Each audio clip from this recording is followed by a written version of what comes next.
Hey, what's going on, Country Style family? Welcome to another installment of the Country Style Podcast, where we get country.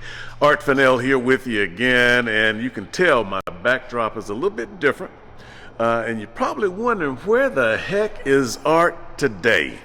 Well, you're about to find out, because I've got two guests that you all need to hear from.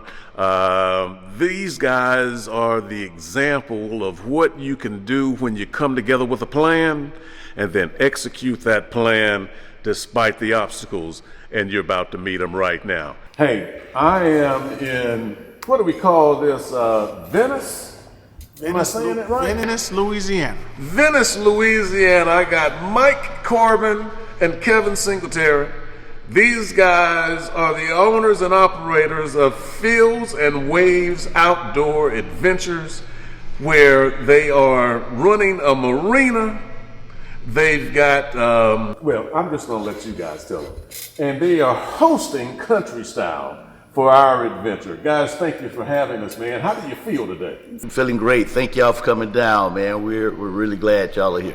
Really excited. It's been some work in the process to get here. We're excited to talk about it, and we're really glad that you guys came down and hung out with us at the marina. And you know, we're country, so we enjoy doing country stuff, and we're in a marina, but truth be told, you guys are owners and operators, but y'all country as hell too. Okay. Let the truth be known. Yeah, that's the exciting part for me. You guys are country as hell too. Let's just walk them through the beginning, man. What all do you have? I mentioned you have the marina. You've got, this is like your, what would you call this? A clubhouse? What, a lodge? Lodge. This is our lodge. This is a lodge. So, tell them what you have and what you're doing here. Okay, so I'll start and then Mike can. So basically what we have is Joshua Marina. And so there we have 15 cabins that you can rent out for going fishing, hanging out, getting to what they call the down the road experience in Burris, Louisiana, or Venice, Louisiana. So fishing, want to see bayou tours. If you want to go up to the bar, have a drink. If you want to come to the bar for country night, which is on Wednesdays. If you want to come to the bar for to kind of have a good time and dance on a Friday and Saturday. If you want to come to the bar on a Sunday for old school night, we can meet your needs. Yeah, so the other thing that we have is we have our lodge down here in Venice. And so here, right behind us, you can probably see one of our boats. We have 3 boats, one offshore boat. It's a very nice boat, by the way. Well, we appreciate it. We have our 34-foot Donzi with twin 300s on it. We have a Blue Wave inshore boat that's a 24-footer with a 300. And then we have our really shallow water 24-foot Avid boat where we can get into some of the tightest places. So we do inshore, offshore fishing. We do hunting. We have, you can go get the ducks. We can put you with the rabbits. We have a person that partners with us has got 32 rabbit dogs and the hound beagles. Yeah. And so that's what we do. We provide outdoor adventures from boating to hunting to fishing to whatever you want to do. So, is it starting to make sense to you now why Country Style is down here with these guys? I told you they country as hell, just like us. They've just known how to put a business around it and make it a business model, which is where we are here. Now, guys, so how in the heck did this happen? You guys have been buddies a long time. Where did it come from? How did it happen? So I kick it off. In 1988 or so, Kevin was going to junior college and I was going to the University of South Florida in Tampa, and we went to a study group. We're both electrical engineering students. We met at the study group and we both found out we liked to fish, and that we went fishing together, and that's where all this stuff started. But Kevin is a much better storyteller than me, so I turned over to Kevin. What happened after that, Kevin? So what happened is we're in engineering school. I go to USF, and we're still fishing. And Mike is about a year ahead of us. And so there's this class called Fields and Waves. So when you get an engineering degree, there's the pre-engineering classes that will weed out people that they say don't want to really do this. But once you get into engineering, there's about 2 classes. Once you get in electrical engineering, It's about 2 classes that will just take you out. One of them is Fields and Waves 1 and 2 that gets into, Doppler radar and all that type of stuff. But anyway, we're fishing one time and I couldn't go because I had a Fields and Waves test. And I might as well have went fishing because the whole time I was thinking, man, I wonder what they're catching. So the next time we went fishing, I said, you know what, Mike? We would always talk about we should start a chartering business. He said, what we gonna call it? I said, I know what we gonna call it. Fields and Waves, so we can go back to USF and say, Dr. Henning, we don't need to be here. We got a chartering business. We out. And so we talked about that for over almost 20 plus years. Almost 30 years. Yeah. Really? Okay, but never went away. 30 years is a long time to hold on to that idea. What took you so long? I guess, as they say, life gets in the way sometimes. Yeah. So you look at Kevin wouldn't worked in manufacturing. I wouldn't worked in manufacturing. We would with Fortune 100 companies, Fortune 50 companies, and we went different paths, but our careers mirrored each other. And so we would get together on a regular basis and go fishing anywhere around the world, from Guatemala to Honduras to places in the U.S. And so we always had that in the back of the mind. Taking that step to walk away from corporate America really was the challenge in figuring out how to do it. And so what we did was we continued to talk about it, what it would take, what it would need to look like, how do we maximize our careers, and we did really well, both in our respective areas and companies we worked for. And then I was recruited to come and work down here in Louisiana. And when I got here, I had always had a plan of having a charter service. Got here and fell in love with this area, and I said, we just met some of the best fishermen on the world in the world. We need to get started now, Kevin. And so then we started putting the plan together. Well, stop right there, because you just heard him say they started putting the plan together. It's one thing to have an idea, it's another thing to be able to execute it. That's the part we want to hear about next. We're down here in Louisiana, y'all, where they definitely country is us. This is the Country Style Podcast. We're taking a break. We will be right back.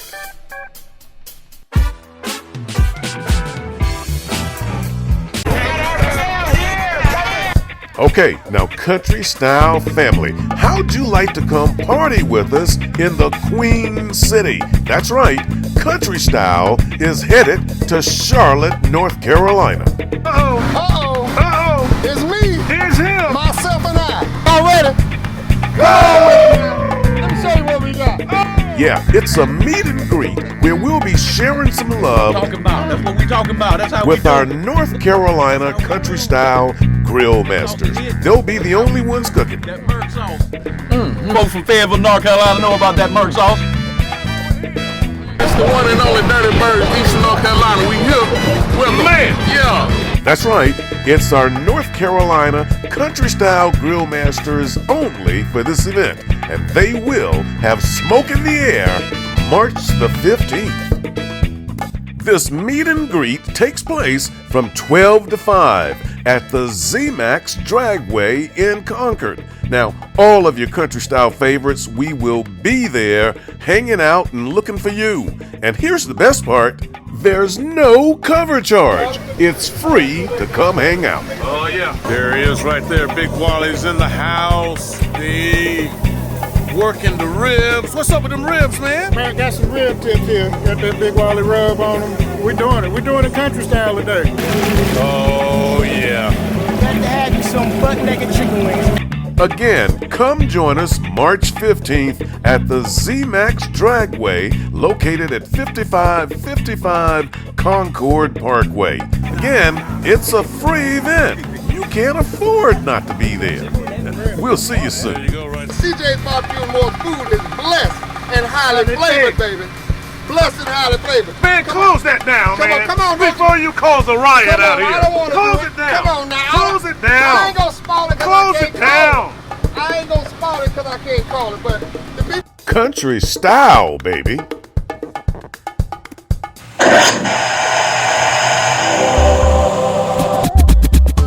at that, baby.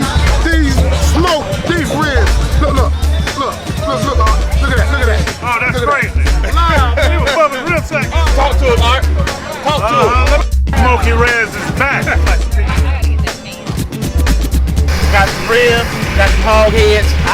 country first, or before I do anything else. I feel like that's a championship rib, though. Real tip sliced on the diagonal like that, though, you know. Yeah, It's going down country style, baby. You talk about a hot pot, it's hot up in there, my friends.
Welcome back. This is the Country Style Podcast. Hope you guys have been doing well. I know we're doing well right now because we're down here. I talk about this all the time. I tell people, and I really mean it. I love Louisiana. You've seen me here before. You know, I love the people, I love the culture, I love the food. There really isn't much I don't like about it. Now, I met these brothers. They are country style fans, and they reached out and they said, Art, why don't you come take a look at what we're doing down here? We think you might like it. Yeah, they were right. So here we are again, back here with Mike and Kevin. We are sitting in there, I call it the hangar at their lodge with all their boats and everything that they take out on their excursions. So where we left it off, guys, you finally came back together after 30 years. You said you're back in Louisiana, you're down here on the water, and you said maybe it's time that we do this thing. That's right. What happened then? Well, we had the conversation to figure out how to put this plan in action. So we know we needed boats, we need to have customers, we need to figure out how to fish this area. So we had the captain, he had taken us out.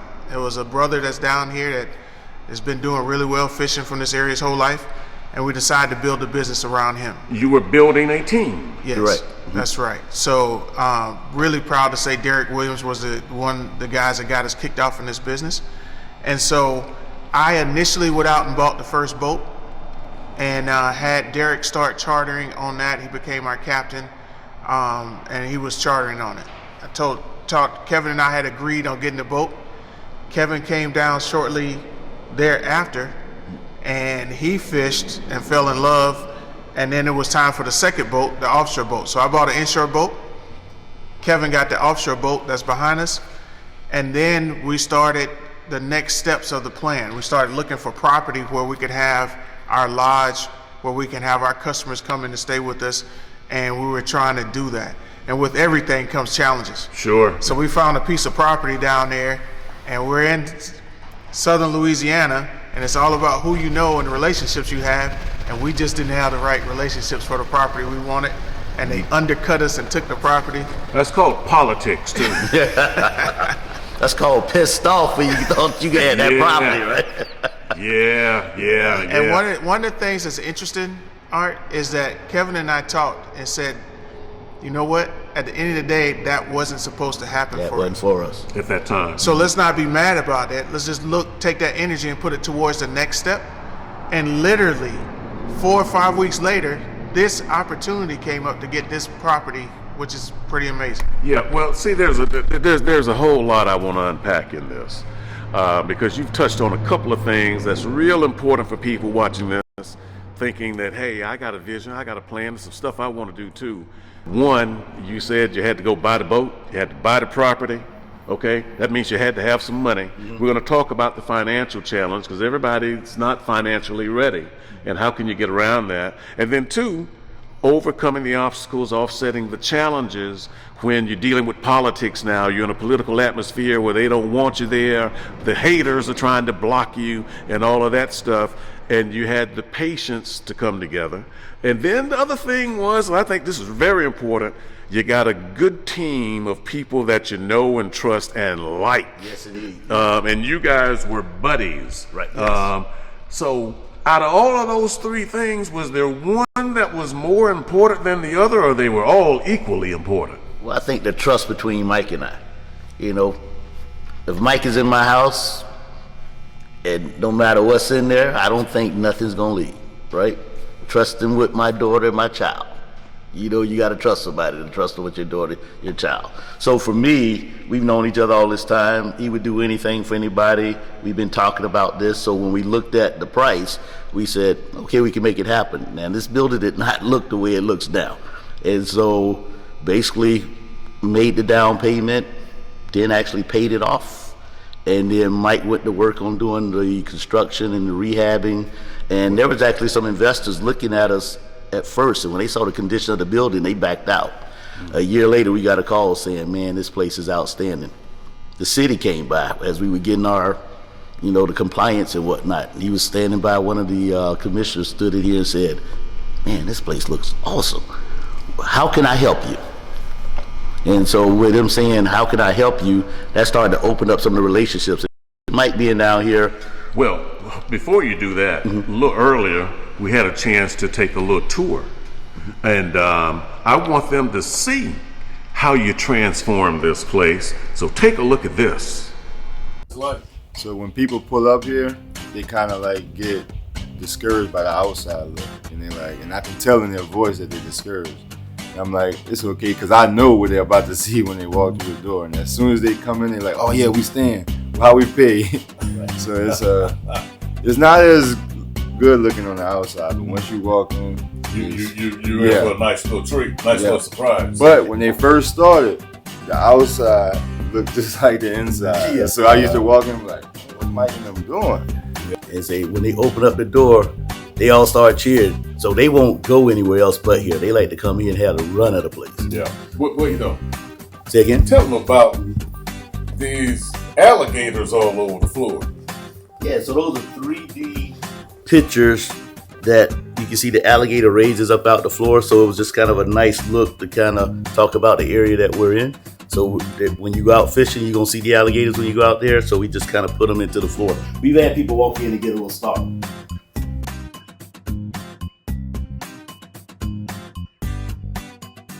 A theme, this is the wild hog room. It's triple tail room. That's one of the fish. Wild hog room. Triple tail. Tell them what a triple tail is. Go ahead and tell them, T-Fit. Triple tail is a fish. It's more of an Atlantic fish. They kind of migrate, and it's a good fish to eat. Great fish to catch. Great fish to Really catch. fast. What was that? It was a shark. That's enough for you? You got a chance to win.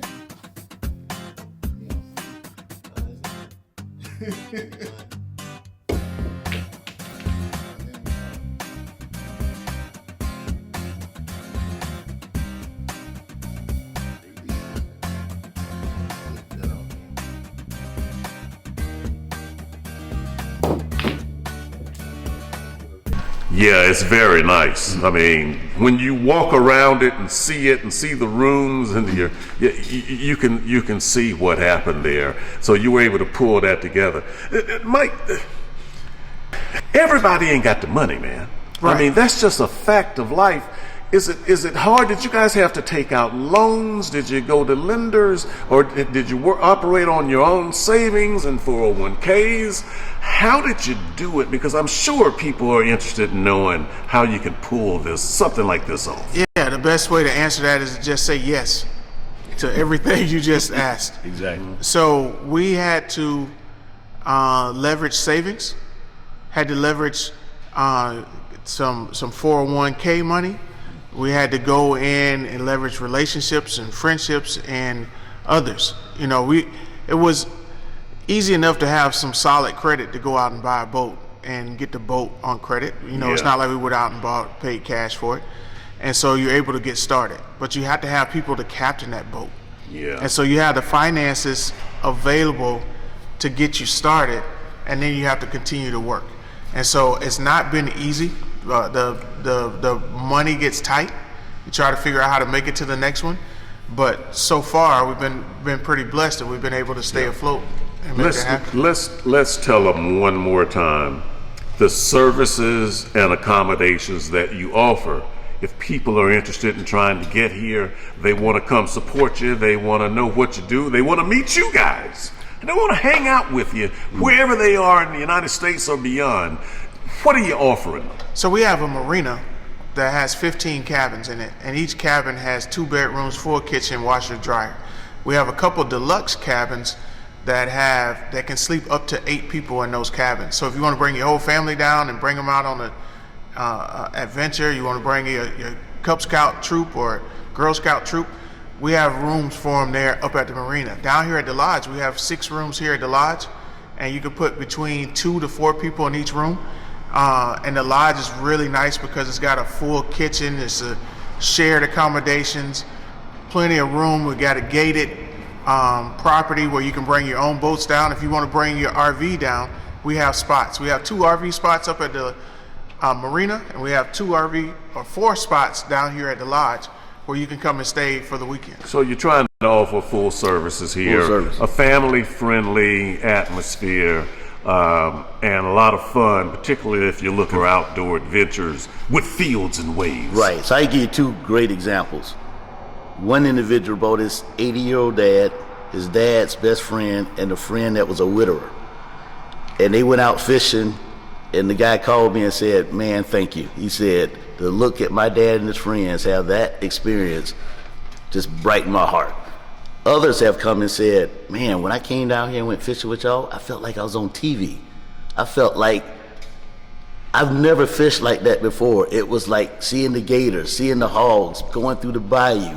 They said, "Man," we've had folks to call people and say, "Forget going to the Keys, we coming here. Wow. We coming back here." I love that, and I think you guys are a great example of how you can pull things together. I'm not saying that you guys got everything exactly like you want it right now and you're on the top of the world, but what we are saying is that, man, you got to start with your plan and your vision somewhere and try to get where you're going. And if you ask me, that's what this is about, because you guys have done that. And as we say back home, and y'all ain't fell out yet. Nah. We disagree sometimes.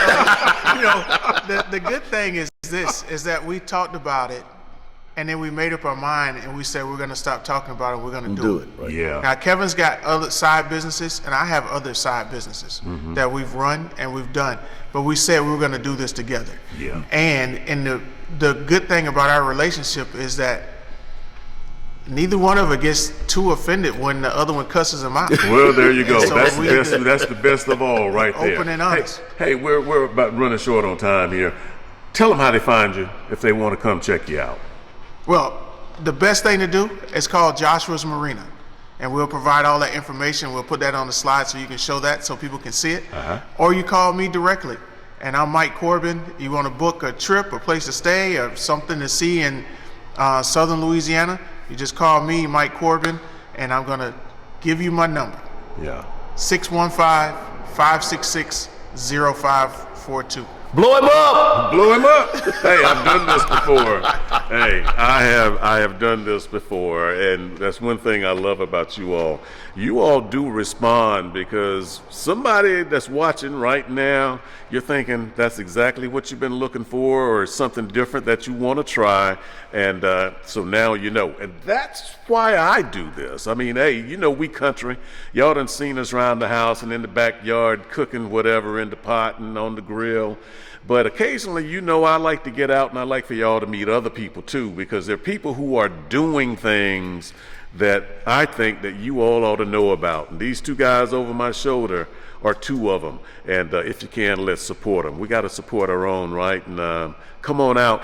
There's a big, great outdoors out there. Go and get in it and be part of it. Guys, I want to thank you. I want to thank you. Thank you for being here, Thank you. being part of this. Hey, best of luck to you in the future. And hey, I know I'm having fun, and I will be back. You heard me say it here first, so there you go. So that's going to do it. That will do it for this edition of the Country Style Podcast, where we get country and we show you a thing or two about living life outdoors, because it sure can be fun. I'm Art Fennell. We'll see you again on the next episode.